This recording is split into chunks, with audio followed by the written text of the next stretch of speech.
guys, how is everybody? I hope everybody's doing good. I hope you've all had a great day. I hope everybody's not sick of seeing this saw. If you are, I really don't blame you, but I think we've got her dialed in to my liking now. I know I've kind of beat this to death here on this saw particular. It was kind of my point. Maybe one of the videos will get out there and help somebody. I'm not saying the way the saw was bad. It absolutely was not. The saw ran really, really well. Nobody will argue that. It will pull a 28 full comp aggressive chain through 2 feet of hard hickory and really ain't no slouch doing it. We had shown the full-blown machine 225 PSI build. Anybody knows that saw's just on a completely different level. If you threw the numbers out and said, here's what you have with this saw, this is what you have with the other. Not many people are going to disagree that the higher compression saw is going to trump the other one. I don't think there's anyone out there who will argue that, but some builders do say that, you know, compression really isn't the end-all be-all in it. I don't know that I necessarily agree, but I'm not going to down one man's port theory versus another. All I know is what I'm doing here and the results that we're showing you guys in these videos. I kind of try to pride myself in honesty. Probably why the channel's grown slower than some of the other channels. I'm not saying some of these other guys are good at bullshitting, but they kind of are. You either have it or you don't. I don't have it. I've just always been known for being, you know, that guy that there's no bullshit about him. I kind of try to pride myself in that. I don't know that it's a good trait or a bad trait, but I have no reason to lie to anyone. Where we are at, if you just run across this, and it is freaking cold as hell here, if that even makes sense. Probably upper 20s, lower 30s right now. We'll call it 30 degrees. My propane tank for my heater I bought is empty. I've got to get that situated this weekend, but anyway, if you're new to the channel, welcome. Hit the notification bell. You can comment and thumbs up if you want. Some people say it helps, but others say it don't. I don't know. I'm just kind of trying to do these experiments as fun, and in a lot of the cases, I know what the outcome's going to be before I do it, but we're going to wrap this one up. I've got it as far as I think I want to take it right now. There's still room if I want to go back into it later. There's enough room I could easily probably throw another 35 to 40 PSI at the saw. And that's being realistic. I cut the band in it very little. And it's running a base gasket. But where we were at, what we done, we copied some other builders' theories or techniques rather. I watched the big long porting series. May as well just say it, everyone knows him, that 10 Men put out. Harvey's got a lot of videos, as well as a lot of other builders I've watched over the years. His porting series, I'd actually watched certain parts of it again last night before making this video today, just so I didn't make myself sound stupid. And I'm not down on what he does. Everybody likes their own kind of saw. This saw, the way it was there at the end, the last cut we cut, which will be the first cut you see in this video, might not have been either. It was one of the cuts I made. I picked the fastest cut out of the cuts that I made with the saw before the machine work. In the same log, same barn chain, same scenario. I did pick up the log off the ground. I don't recommend doing that. I'm crazy. I lift heavy things. And muscled it up into the log stand. I got tired of bending over to make the cuts, to be brutally honest with you. But you can time it however you want it, but at the end of the day, it's over 5 seconds faster now than the way it was before. And I done very little machine work. If you haven't watched those other videos, what we done, I ground the transfers out. These guys claim the bigger the better. I don't know. I can't say that it hurt the saw. I don't think it hurt it at all. Did it help it? I don't know. It sure did grind awful good to have such low compression. We run a pretty high exhaust roof. Normally wouldn't go as high as it was. I think initially I set it at 99. Then when I put the highway pop-up in it, the crown was a little shorter. It ended up at like 98. Which, if you watch that video, I said it was kind of like a slap in the face. Didn't really help it at all. May have even hurt it. I don't know. I'm sure if I would have run enough for the ring to see, which that piston's in it right now, paid $40 for it. I said, hell, highway's good. We're going to leave it in it. But anyway, what we done, I went some big transfers. I done stuff the intake I generally don't do. I left it pretty rough. Cut a lung in it, cut some other like speed bumps you would call. Supposed to promote laminar flow, you know. Transfers were hogged the hell out. There's videos showing it. They still are. They're actually a little bigger now than they were, just by me wanting to clean them up and make them look a little bigger, a little better rather. We done all of that. Saw's pretty damn strong. I had some of you guys was like, well, put a pop-up in it, you'll get the compression back. We done that, and if you watch the last video, not a lot of people commented on it, which there was a few. It done little to nothing for the saw. It was actually slower in the same two pieces of wood. And it was, you know, it was noticeably stronger. But like I said, if I would have let the ring seat in, we may have seen actually what the pop-up would do. But I'm about to confuse you on that. I came in here last night, like, well, I'm tearing this junk back down. I'm not happy with it, which I don't know. Watching the video, it looked damn strong. Most people would be happy with the saw, or would have been, but took some measurements. The what ended up happening, the squish went from 27 or 28 thou, might have been 28, 27, I don't know. I think it was 27 thou initially with the Farmer Tech piston and the OEM cylinder. We ended up with 38 thousandths squish with the highway pop-up.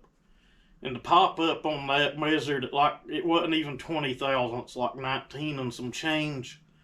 And if you do the math, you know, we ended up to about 5 psi over what we had.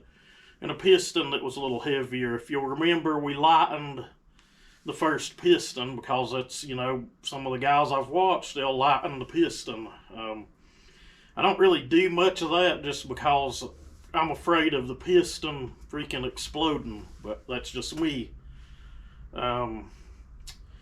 Let's see, the numbers on it when I tore it down last night were 98.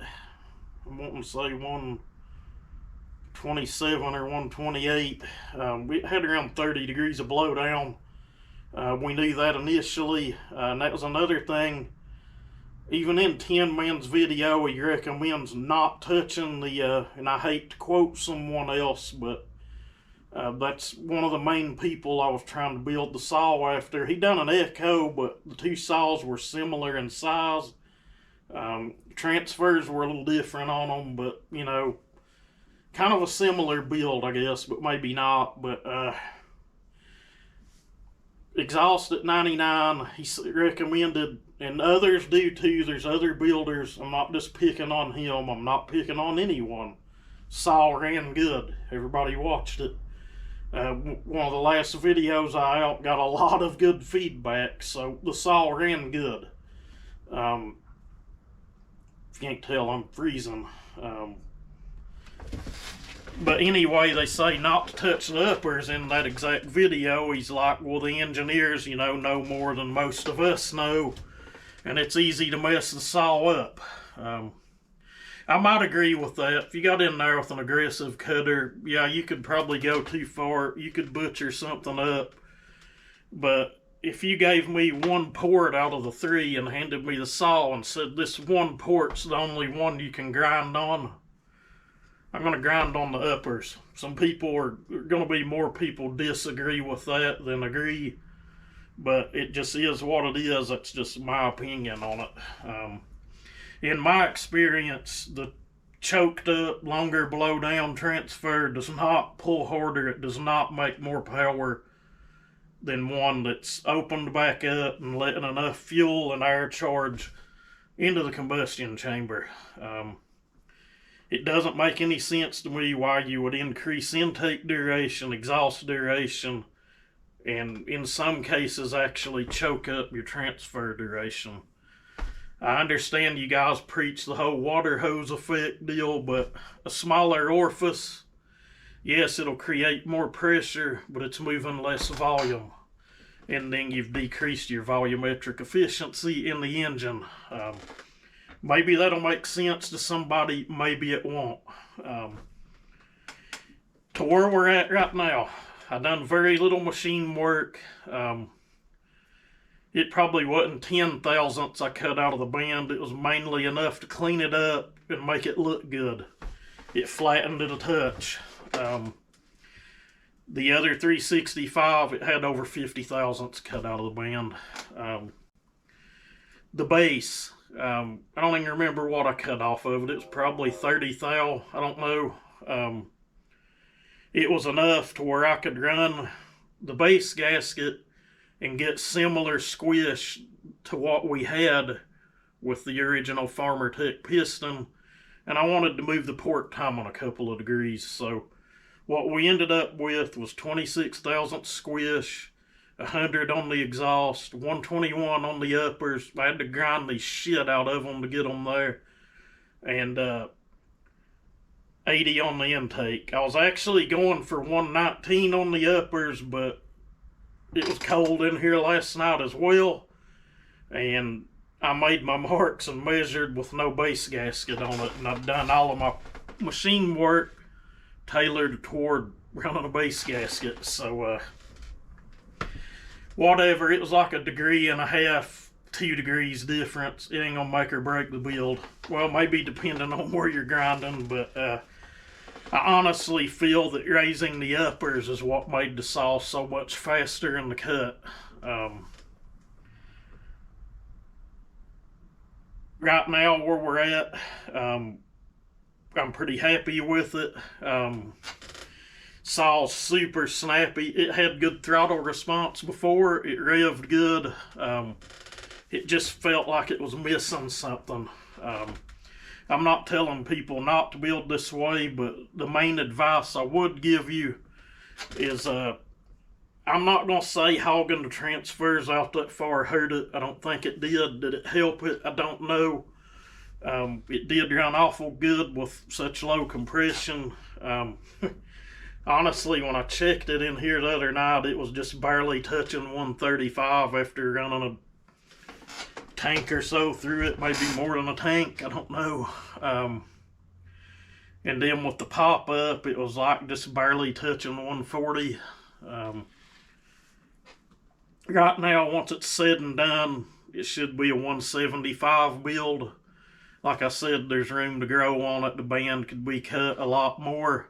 Base could be, I could pull the base gasket and cut that material out of the band and, pick up another 20 psi that easily. Or cut the pop up deeper. Either way would get me there. But anyway, like I said, I was not trying to down anything. I was just doing it for my experience, maybe to help some of you guys out. The machine work does a lot. Raising compression does a lot. If somebody's telling you that compression doesn't really matter, I'm not going to tell you not to follow their advice, but guys, it does. It helps a lot. port timing, port shapes. Something else, I did do the cylinder. I know I'm rambling on. I know it probably makes any damn sense, but all of that roughness in the intake port, I went in and done what I could with it, blended everything back in real nice. I did leave the lung in it, but it's not sticking out there as much as it was, I guess. All the little speed bumps, we blended all of that back in, and I left like a 120 grit texture on it. Transfers I done the same way. I was able to get a pretty good sized roll down them, what was weird. You can actually stick like your pinky down in the transfers, they're that big on it, but they've got the same. They were cleaned back up, probably a 120 grit finish on it, and of course I've got some pretty good steep angles on the uppers.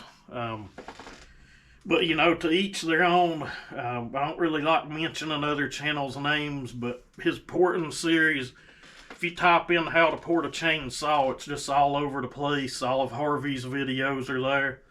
Hell, a shit ton of mine are there. Smitty's are there. And that's a good thing. It's just, showing people different ways to skin the cat. But I'm just going to tell you, like I said, the saw ran really, really good. I could have left it alone, ran the shit out of it for years, and, most people would have been happy with it, but, I just felt like it was missing that little bit. And in the same piece of wood, no matter how you want to measure it, the saw picked up over 5 seconds. And I'll just tell you,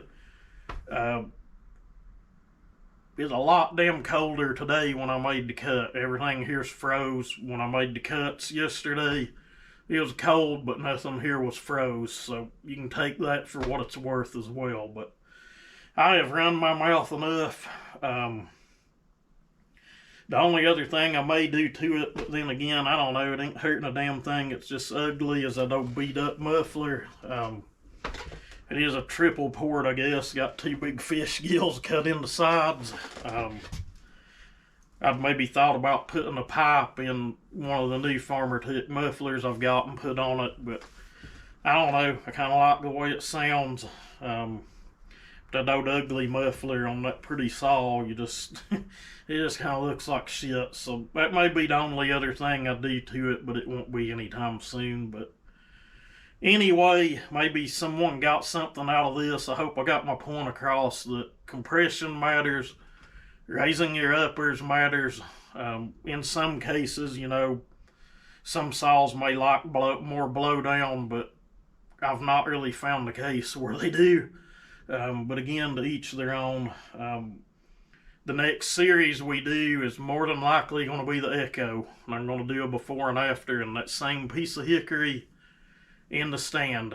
I've got a lot of other stuff here that's got to be done before actual winter sets in, so I don't know when we'll get started on it and how long it'll take, but I should be able to video some short content or just some not so long content in here, maybe just to give you guys something to watch every now and then. But anyway, I'm freezing. Gonna quit running my mouth.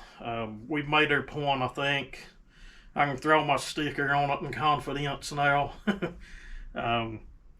You guys have a great night.